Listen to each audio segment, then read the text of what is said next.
찬송가 582장으로 찬송하겠습니다. 582장 찬송입니다.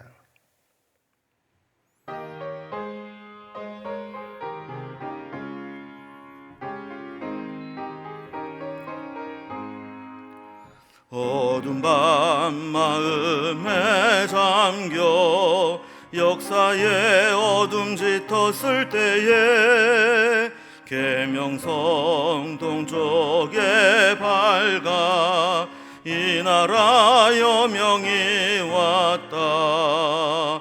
고요한 아침의 나라 빛 속에 새롭다.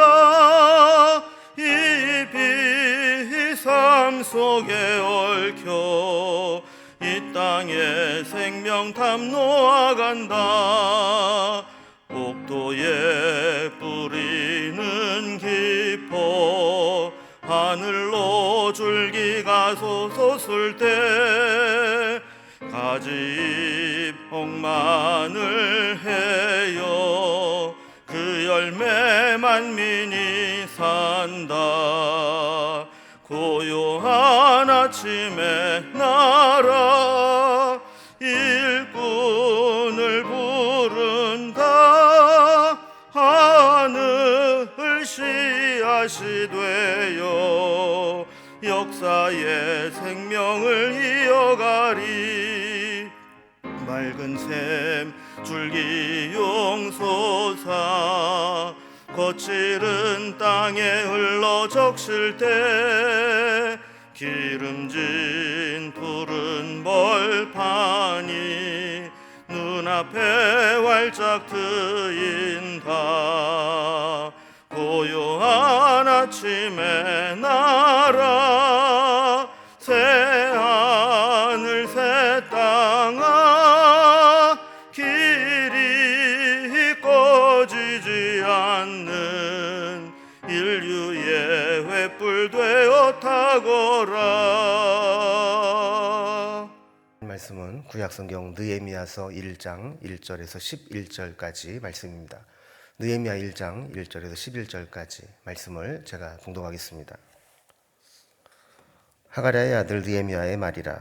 아닥사스다 왕 제20년 기슬루월에 내가 수산궁에 있는데 내 형제들 가운데 하나인 하나니가 두어 사람과 함께 유다에서 내게 이르렀기로 내가 그 사로잡힘을 면하고 남아있는 유다와 예루살렘 사람들의 형편을 물은즉 그들이 내게 이르되 사로잡힘을 면하고 남아있는 자들이 그 지방 거기에서 큰 환난을 당하고 능욕을 받으며 예루살렘 성은 허물어지고 성문들은 불탔다 하는지라.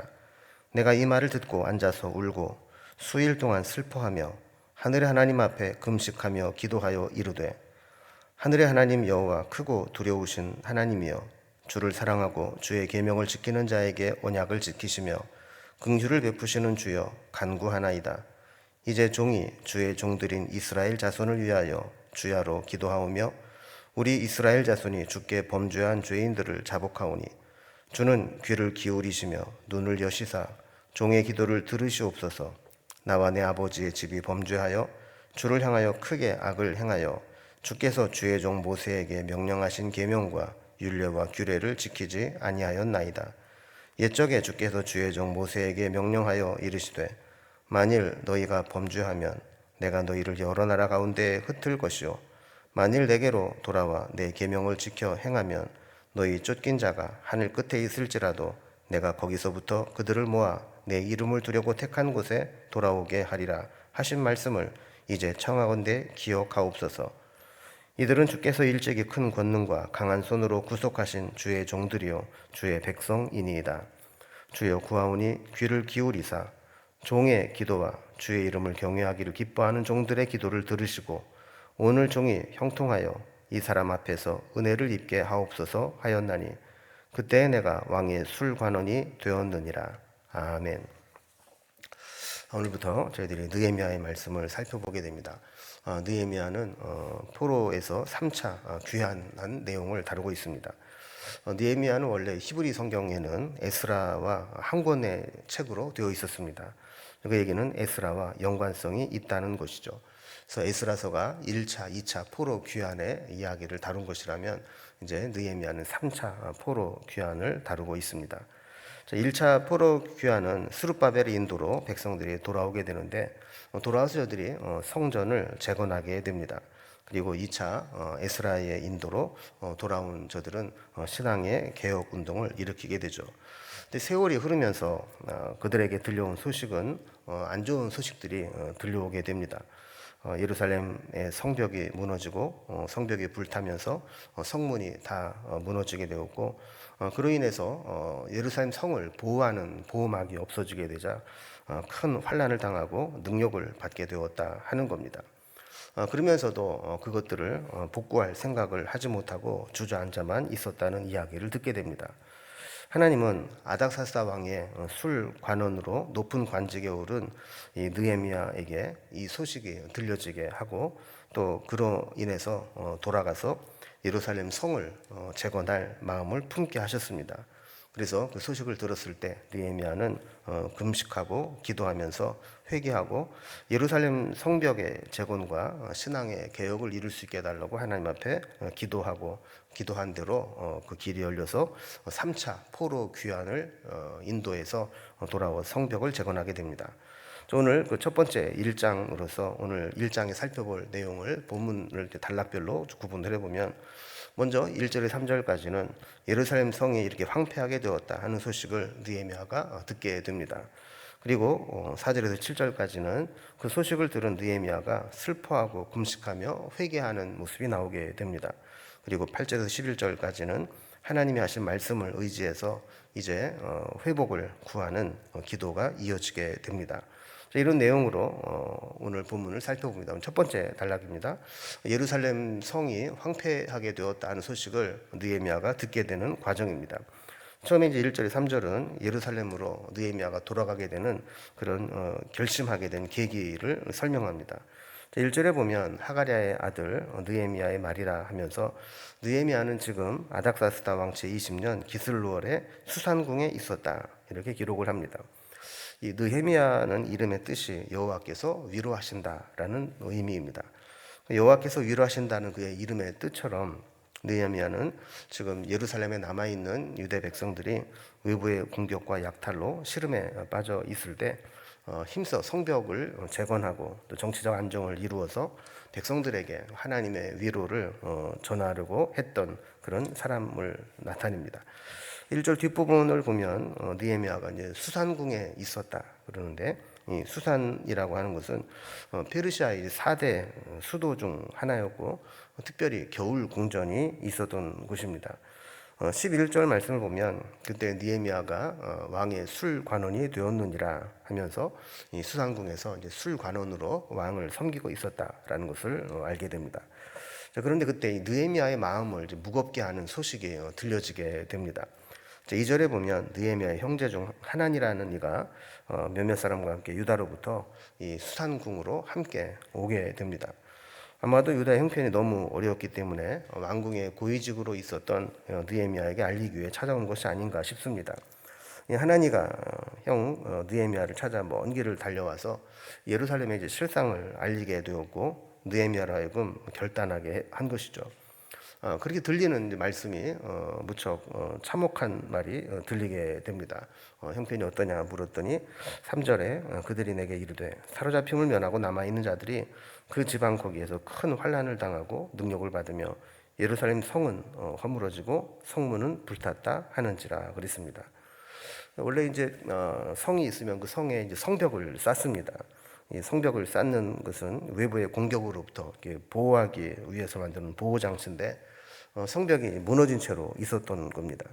또 출입을 통제할 수 있는 성문이 있었는데 이 성문도 다 불타서 없어지고 나니까 이제 성의 이 보호의 기능을 완전히 이제 상실해 버리고 만 것이죠. 그러니까 예루살렘 이 주변에 있었던 이방인들이 시도 때도 없이 찾아와서 예루살렘 거민들을 약탈해가고 능력을 주고 더 이상 예루살렘 성에 살 수 없는 그런 상황을 만들어 버린 거죠. 느헤미야는 지금 이런 형편과 처지를 듣고 하나님 앞에 금식하고 기도한 후에 왕에게 허락을 요청해서 돌아가 성벽을 재건할 수 있도록 허락을 받고 돌아오게 됩니다. 느헤미야는 비록 1차, 2차 귀환에는 함께 돌아오지 않았지만 아마도 그 중심에는 하나님에 대한 믿음과 하나님 백성 그리고 성전과 성전이 있는 예루살렘의 마음이 있었던 것이죠. 그러니까 그곳에 힘든 상황을 듣자마자 그는 기도하고 돌아갈 결심을 하게 됩니다. 두 번째 단락을 보면 이 소식을 들은 느헤미야가 슬퍼하며 금식하고 회개했다 하는 내용이 나오게 됩니다. 4절에 보면 느헤미야가 그 예루살렘의 황폐한 이야기를 듣고 앉아서 울고 수일 동안 슬퍼하고 또 하나님 앞에 금식하며 기도했다 그랬습니다. 사실 그 예루살렘의 형편에 대해서 크게 관심을 못 가질 수 있었는데 실상이 그렇다는 이야기를 듣고 느헤미야는 큰 충격을 받게 됩니다. 그래서 며칠 동안 슬픔에 빠져서 정상적인 생활을 못할 정도로 그렇게 힘든 시간들을 보냈죠. 그러나 우리가 늘 경험하는 것이지만 슬퍼한다고 또 운다고 해서 역사가 바뀌지는 않습니다. 결국 문제의 해결은 기도로부터 시작되는 것을 보게 되죠. 기도는 우리가 하다 안 되면 마지막에 한번 해보는 호소가 아니라 가장 먼저 시도해야 될 최상의 방책입니다. 느헤미야는 예루살렘의 소식을 듣고 슬픈 감정을 추스르고 곧바로 금식하며 기도의 자리로 나아갔습니다. 5절부터 보면 이제 기도의 내용이 나오는데 이렇게 기도합니다. 이르되 하늘의 하나님 여호와 크고 두려우신 하나님이여 주를 사랑하고 주의 계명을 지키는 자에게 언약을 지키시며 긍휼을 베푸시는지요 간구하나이다 그랬습니다.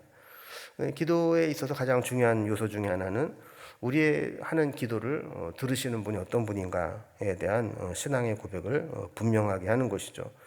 하나님은 하늘의 하나님이시고 크고 두려우신 분이고 주의 계명을 지키고 사랑하는 자에게 언약을 지키고 긍휼을 베푸시는 분이다. 그 하나님을 의지해서 기도하는 겁니다. 6절에 보면 이제 내용이 본격적으로 나옵니다.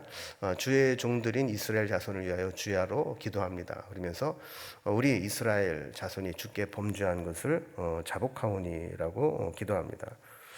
그는 먼저 지금 예루살렘 성이 이렇게 어려우니까 그거를 다시 재건할 수 있는 길을 열어줘서 기도한 것이 아니라 하나님 앞에 기도하면서 우리가 하나님 앞에 범죄한 것을 자복한다, 회개하는 기도를 드리게 됩니다. 그리고 이어서 6절 중반부부터 7절에 보면 나와 내 아버지의 집이 범죄하여 주를 향하여 크게 악을 행하여 명령하신 계명과 율례와 규례를 지키지 아니하였나이다라고 고백합니다. 우리는 왜 우리가 하나님 앞에 원하는 것이 있는데 그 내용을 먼저 기도하지 않고 이렇게 느헤미야가 하나님 앞에 범죄한 것들을 먼저 기도했는가를 먼저 생각해 볼 필요가 있습니다. 이러한 회개의 기도는 하나님과의 관계를 회복시킬 뿐만 아니라 긍휼히 여기는 마음을 얻게 됩니다. 그래서 지금 이스라엘 백성들이 하나님의 진노로 징계로 이렇게 예루살렘 성이 다 회파된 것들을 재건할 수 있는, 회복할 수 있는 길은 그거를 고쳐달라는 것보다 우선적으로 우리가 하나님 앞에 잘못했습니다. 하나님 말씀을 어겼습니다. 이것을 먼저 회개함으로 인해서 하나님과의 관계를 먼저 회복시키고 그리고 긍휼히 여김을 얻고자 하는 것이 우선임을 알았기 때문이죠. 자, 이어서 세 번째 단락을 보면 하나님 말씀을 의지해서 회복을 구하는 느헤미야의 모습이 나오게 됩니다. 이 느헤미야의 기도는 여러 가지 특징이 있는데 특별히 여기 보면 말씀에 기대어서 기도했다라는 것입니다. 그냥 마음의 소원을 막 아뢰는 게 아니라 하나님 이렇게 약속하셨고 이렇게 말씀하셨으니 이 말씀에 의지해서 기도합니다 하는 거죠. 자, 8절에 보면 옛적에 주께서 주의 종 모세에게 명령하여 이르시되 만일 너희가 범죄하면 내가 너희를 여러 나라 가운데 흩을 것이요, 이렇게 하면서 하나님이 모세에게 하셨던 말씀을 의지해서 기도합니다. 자, 9절에 계속 이어지는 것들을 보면 하나님 말씀입니다. 자, 그렇게 여러 나라로 흩어진 가운데 만일 내게로 돌아와서 내 계명을 지켜 행하면 내가 쫓긴 자가 하늘 끝에 있을지라도 내가 거기에서부터 그들을 모아 내 이름을 두려고 한 그곳에 택한 곳에 돌아오게 하리라 하신 말씀을 이제 청하건대 기억하옵소서라는 겁니다. 이 8절과 9절의 말씀은 레위기 26장과 신명기 29장에서 모세를 통해 하나님이 주셨던 말씀을 정리한 내용입니다. 자, 그러니까 이스라엘 백성들이 범죄하면 하나님이 심판하시고 때로는 그들을 전 세계에 흩으실 수 있지만 그들이 그곳에서 회개하여 말씀으로 돌아오게 되면 그들이 어느 곳에 있든지 그들을 다시 불러서 하나님의 이름을 두시려고 택한 곳으로 들어오게 하겠다 말씀하신 적이 있는데, 이제 그 약속하신 말씀을 이제 들어달라고, 말씀하신 대로 응답해달라고 기도하는 겁니다. 10절에 보면 이들은 주께서 일찍이 큰 권능과 강한 손으로 구속하신 주의 종들이요 주의 백성이다 라고 기도합니다. 지금 저들은 위기와 절망 가운데 있지만 그들이 잊지 말아야 될 정체성은, 그들은 원래 하나님이 사랑하셔서 일찍이 큰 권능과 강한 손으로 구원해 주신 주의 종들이고 주의 백성이라는 겁니다. 이것은 이제 포로로 잡혀있던 저들을 하나님이 다시 예루살렘으로 돌아가게 하신 것으로 증명됩니다. 이제 하나님께서 남은 은혜를 부어주시면 이제 남아있는 자들도 돌아가서 그 성벽을 다시 재건하고 하나님을 섬기는 도성으로 만들겠습니다 라는 마음이 담겨져 있는 것이죠. 11절에 보면 주의 종의 기도를 귀를 기울이시고 주의 이름을 경외하기를 기뻐하는 종들의 기도를 들어달라 하면서 오늘 종이 형통하여 이 사람 앞에서 은혜를 입게 하옵소서 그랬습니다. 이게 이 사람은 아닥사스다 왕을 말합니다. 그러니까 지금 느헤미야는 하나님 앞에 기도하고 난 후에 이제 아닥사스다 왕 앞에 나아가겠다는 겁니다. 나아가서 이제 무너진 예루살렘 성벽을 재건하고 또 회복시키고 돌아올 수 있도록 간청할 것이라는 거죠. 그러니까 하나님 내 기도를 들으시고 그 아닥사스다 왕에서 그 앞에서 은혜를 입어서 내가 요청을 하면 그 허락을 받아내게 해달라라는 기도입니다. 많은 사람들이 기도 따로 행동 따로 이렇게 살아가는 경우가 많이 있는데, 느헤미야는 기도한 대로 행동했고 행동하기에 앞서서 기도로 준비했던 것을 보게 됩니다. 그리고 11절 마지막에 보면 그때 내가 왕의 술관원이 되었느니라 라고 했습니다. 이 술관원은 얼핏 보면 아무것도 아닌 대수롭지 않은 것처럼 보이지만 사실은 왕이 마시는 모든 음료를 먼저 시음하면서 독사를 예방하는 직책으로 또 술을 함께 제공을 하고 이 왕의 목숨과 직결되는 관직으로 왕이 아주 절대적으로 신임하지 않으면 오를 수 없는 매우 중요한 관직이었습니다. 느헤미야에게 중요한 것은 그가 세상에서 이렇게 중요한 관직에 올랐다, 출세했다, 이것이 아닙니다. 그는 그의 관직을 하나님께 쓰임받을 도구에 불과하다는 것을 알았습니다. 마치 에스더가 그 왕후의 자리를 얻은 것이 이때를 위함인지 누가 아느냐 했던 것과 마찬가지로 유다의 그 위기를 만났을 때 죽으면 죽으리라 하고 왕 앞에 나아가서 그를 구원해 달라고 기도했던 것과 마찬가지로 좀 느헤미야는 지금 내가 왕과 이렇게 밀접한 관계를 맺을 수 있는 그런 술관원이 되었다라고 하는 것은 이 위기 가운데 있는 나라를 위해서 예루살렘 성벽을 재건할 수 있는 그런 위치에 있는 것이다 라는 것을 깨닫고 기도했던 것입니다. 오늘 우리는 느헤미야를 통해서 좀 하나님의 사명, 소명을 받는 과정, 그리고 하나님 앞에 기도로 나아가는 과정, 그리고 기도하고 기도한 대로 행동하는 과정, 이 모습들을 보게 됩니다. 우리도 하나님 앞에서 하나님이 주시는 거룩한 부담감을 느낄 수 있는 영적 분별력이 있어야 될 것이고, 또 하나님이 우리에게 거룩한 부담을 주실 때 그것을 이루기 위해서 하나님 앞에 먼저 기도로 나아가야 되고, 또 기도한 다음에 기도를 힘입어 하나님 앞에 행동하는 그런 믿음이 이어질 수 있기를 주님의 이름으로 기원합니다. 기도하겠습니다. 하나님 아버지, 오늘부터 느헤미야의 말씀을 살펴보면서 느헤미야가 예루살렘의 형편을 듣고 돌아가서 그 성벽을 재건해야 되겠다는 부담을 갖게 하신 것을 살펴보았습니다. 우리에게도 우리의 삶의 자리에서 내가 하나님 앞에 주를 위해서 무엇을 해야 될지 거룩한 부담감을 갖고 살아갈 수 있도록 인도해 주시고, 주님께서 우리에게 사명을 주시고 또 거룩한 부담감을 주실 때 그것을 위해서 먼저 충분히 기도하며 준비할 수 있도록 인도해 주시옵소서. 그가 기도한 후에는 기도한 대로 아닥사스다 왕에게 나아가서 형통함을 구한 것처럼 우리도 기도한 대로 행동으로 옮기며 믿음의 역사를 이루어 나갈 수 있도록 인도해 주시옵소서. 오늘 우리에게 맡기신 일이 무엇인지를 분별하게 하시고 그에 맞게 오늘도 하루를 살아갈 수 있도록 우리의 삶을 인도하여 주옵소서. 오늘 하루도 온전히 주님께 부탁드리며 예수님의 이름으로 기도드리옵나이다. 아멘. 이제 각자에게 두 제목들로 자유롭게 기도하시겠습니다.